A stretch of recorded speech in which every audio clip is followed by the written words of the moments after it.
Ils étaient très embarrassés et j'ai entendu qu'on demandait des volontaires à la mairie du 8e. Il était le visage de la France héroïque, l'homme qui sautait des toits, qui défiait la mort avec un sourire éclatant et qui incarnait la beauté absolue sous les projecteurs du monde entier. Pour des millions de spectateurs, Jean Marais était invincible, un ange gardien à l'épée étincelante, incapable de haine ou de rancœur. Mais derrière le masque de Fantomas, derrière la force physique brute et l'élégance naturelle que le monde entier adorait, Jean Marais cachait une blessure qui ne s'est jamais refermée, une douleur silencieuse qui l'a rongé bien plus que la maladie. Bienvenue sur votre chaîne Icônes en silence, où nous explorons aujourd'hui l'ombre derrière la lumière d'une légende. On dit souvent que le temps guérit toutes les blessures, mais pour Jean Marais, le temps n'a fait que confirmer une terrible vérité. Dans la solitude de ces dernières années à Vallauris, loin des applaudissements et des tapis rouges, cet homme connu pour sa générosité légendaire a dû prendre la décision la plus déchirante de sa vie. Quelques jours avant de nous quitter, alors que son souffle faiblissait, il a posé un acte définitif, révélant au monde qu'il y avait une seule personne sur cette terre à qui il ne pouvait accorder son pardon. Ce n'était pas un rival, ce n'était pas un critique, c'était quelqu'un qui portait son nom. Comment un homme qui avait tant d'amour à donner a-t-il fini sa vie avec un cœur aussi lourd? Qui a bien pu trahir la confiance aveugle de celui que l'on appelait le bien-aimé? Ce n'est pas seulement l'histoire d'une star de cinéma, c'est le drame intime d'un homme qui cherchait désespérément une famille et qui a payé le prix fort pour ses illusions. Alors que la France pleurait son héros, Jean Marais, lui, pleurait en silence sur les ruines d'un rêve brisé. Avant de comprendre pourquoi il a prononcé cette ultime sentence, nous devons d'abord retourner à l'époque où tout semblait encore possible, là où le jeune Jean Marais a conquis le monde sans se douter que sa plus grande tragédie ne se jouerait pas sur scène mais dans sa propre maison. Pour comprendre l'ampleur de la trahison finale, il faut d'abord mesurer la hauteur du piédestal sur lequel Jean Marais se tenait au lendemain de la Seconde Guerre mondiale. Alors que la France était encore grise et meurtrie, Jean Marais a surgi comme une explosion de couleurs et d'espoir. Il n'était pas seulement un acteur, il était l'incarnation d'un idéal. Avec sa chevelure blonde en bataille, son regard clair et cette voix unique, à la fois grave et chantante, il est devenu instantanément le prince charmant dont tout un pays avait besoin pour recommencer à rêver. C'est sous l'aile protectrice et amoureuse du génie Jean Cocteau qu'il a d'abord pris son envol, devenant l'éternel visage de la poésie cinématographique. Souvenez-vous de l'éternel retour ou de ce chef-d'œuvre absolu qu'est La Belle et la Bête. Dans ce film, même caché sous des couches de maquillage effrayant, Jean Marais parvenait à irradier une douceur et une noblesse qui traversaient l'écran.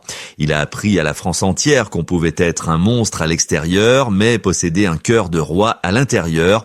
Une leçon ironique quand on pense à ceux qui, plus tard, auront un visage d'ange, mais un cœur de pierre à son égard. Mais Jean Marais ne s'est pas contenté d'être une muse poétique. Dans les années 1950 et 1960, il s'est transformé pour devenir le héros d'action ultime, le roi du box-office qui a fait courir les foules dans les salles obscures. Avec des films de cap et d'épée comme Le Bossu ou Le Capitan, il a redéfini ce que signifiait être une star masculine. Il escaladait les murailles, sautait des ponts et se battait en duel avec une fougue inépuisable. Le public l'adorait parce qu'il savait que Jean Marais ne trichait jamais. Il refusait systématiquement les doublures, risquant sa vie à chaque cascade simplement par respect pour ses spectateurs. Il voulait tout donner, absolument tout, sans aucune retenue. Et puis, il y a eu le phénomène Fantomas, où il jouait à la fois le journaliste intrépide et le criminel au masque bleu, prouvant une fois de plus son immense versatilité face à un Louis de Funès survolté. À cette époque, un mot Jean Marais était partout. Il était l'idole des jeunes, le gendre idéal des mères de famille et le symbole de la virilité élégante. La gloire était à son paroxysme, l'argent coulait à flot et les lettres d'admirateurs s'empilaient par milliers devant sa porte. Il semblait avoir tout ce qu'un homme peut désirer sur cette terre. La beauté, la richesse, le talent et l'adulation universelle. Pourtant, c'est précisément au sommet de cette gloire vertigineuse que le destin a commencé à tisser sa toile cruelle. C'est dans ce tourbillon de succès que Jean Marais, l'homme qui avait tout, a ressenti le vide le plus dangereux qui soit, un vide qui allait le pousser à commettre une erreur fatale. Car voyez-vous, chers spectateurs, la gloire est une lumière aveuglante qui nous empêche parfois de voir les pièges se refermer sur nous. Alors que le monde entier l'applaudissait, Jean Marais se sentait terriblement seul une fois le rideau tombé. C'est cette solitude dorée qui l'a conduit à ouvrir sa porte et son cœur à la mauvaise personne, un choix guidé par la générosité, mais qui allait se transformer en cauchemar absolu. Ce que Jean Marais s'apprêtait à faire au nom de l'amour paternel allait non seulement lui coûter sa fortune, mais aussi briser ce qu'il avait de plus précieux, son âme. Lorsque les lumières des studios s'éteignaient et que le maquillage était nettoyé, le héros invincible de la France se retrouvait face à un adversaire qu'il ne pouvait terrasser d'un coup d'épée, le silence assourdissant de la solitude. Le public voyait en Jean Marais un homme comblé, entouré de luxe et d'amis, mais la réalité était celle d'un homme qui rentrait chaque soir dans une maison trop grande, hanté par les fantômes de ceux qu'il avait aimés et perdus. Le tournant tragique de son existence intime a une date précise, le 11 octobre 1963, jour où Jean Cocteau, son Pygmalion, son mentor et l'amour de sa vie, a rendu son dernier soupir. Avec la mort du poète, une partie de Jean Marais est morte aussi, le laissant comme un orphelin errant dans un monde qui ne demandait de lui que des cascades et des sourires, sans jamais se soucier de son cœur en miettes. C'est dans ce contexte de deuil impossible que la vulnérabilité de la star a été exposée. L'industrie du cinéma, cette machine impitoyable, ne lui a laissé aucun répit pour pleurer. Les producteurs exigeaient toujours plus de sauts, plus de bagarres, plus de films à succès. Ils avaient enfermé Jean Marais dans une cage dorée, celle de l'éternel jeune premier bondissant, lui interdisant presque de vieillir ou de montrer de la tristesse. Il devait être Fantomas, il devait être le Capitan, il devait être fort pour la France, Serladino, alors qu'à l'intérieur, il n'était qu'un homme désespérément seul, cherchant un sens à sa vie. Cette pression constante pour maintenir une image publique parfaite a creusé un fossé immense entre la star et l'homme, créant un terrain fertile pour ceux qui cherchaient à profiter de sa détresse émotionnelle. C'est précisément cette faille béante dans son armure qui a permis au destin de lui jouer son tour le plus cruel. Jean Marais, hanté par une enfance instable et par le manque d'une figure paternelle conventionnelle, s'est mis en tête de construire la famille qu'il n'avait jamais eue. Il ne cherchait pas la gloire, il cherchait une descendance, quelqu'un à qui transmettre son amour et son héritage. C'est ainsi qu'il a croisé la route d'un jeune homme de 19 ans, Serge Ayala. Là où les autres auraient vu un jeune homme à la dérive, sans talent particulier et aux intentions floues, Jean Marais, aveuglé par son besoin viscéral d'aimer et d'être utile, a vu un fils potentiel. Contre l'avis de ses amis proches qui sentèrent le danger, contre la logique même, il a décidé d'adopter ce jeune homme, pensant pouvoir le sauver par la seule force de son affection. L'industrie et les médias, toujours avides de belles histoires, ont d'abord applaudi ce geste, le qualifiant de magnanime, sans voir que Jean Marais venait de faire entrer le loup dans la bergerie. Il a offert à ce fils providentiel non seulement son nom, mais aussi son carnet d'adresses, sa fortune et son influence, tentant désespérément de lui bâtir une carrière de chanteur et d'acteur que le jeune homme n'avait ni le talent ni la volonté d'assumer. Le piège était désormais en place, Jean Marais pensait avoir trouvé un remède à sa solitude, mais il venait en réalité de signer un contrat tacite avec le malheur, un pacte qui allait transformer ses années dorées en une longue et douloureuse désillusion. Le rêve familial s'est peu à peu fissuré pour laisser place à une réalité sordide, transformant le conte de fées en une tragédie domestique à huis clos. Jean Marais, dans son immense bonté, avait projeté sur Serge Ayala des qualités que le jeune homme ne possédait pas.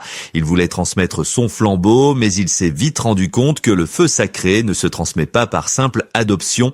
Il a usé de toute son influence pour lancer la carrière de son fils, finançant des disques qui ne se vendaient pas et lui décrochant des rôles pour lesquels il n'était pas taillé.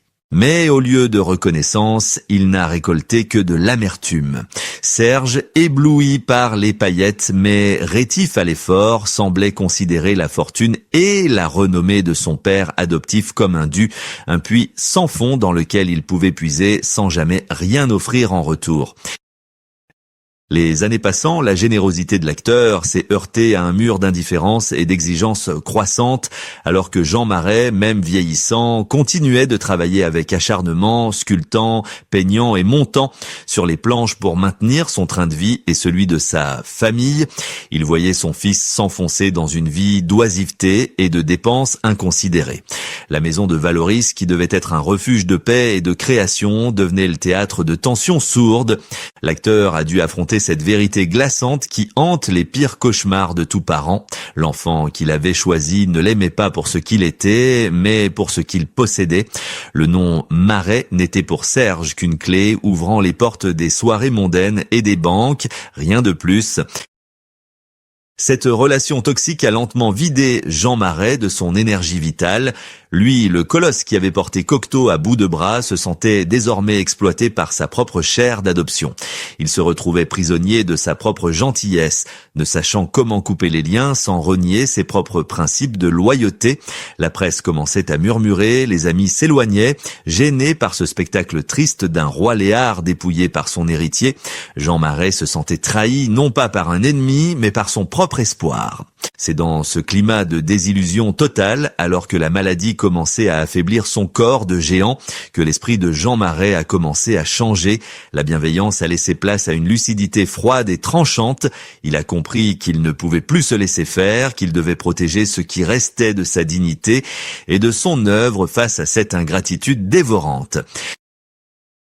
C'est à Valoris, dans la douceur de l'arrière-pays niçois, que le dernier acte de cette tragédie s'est joué.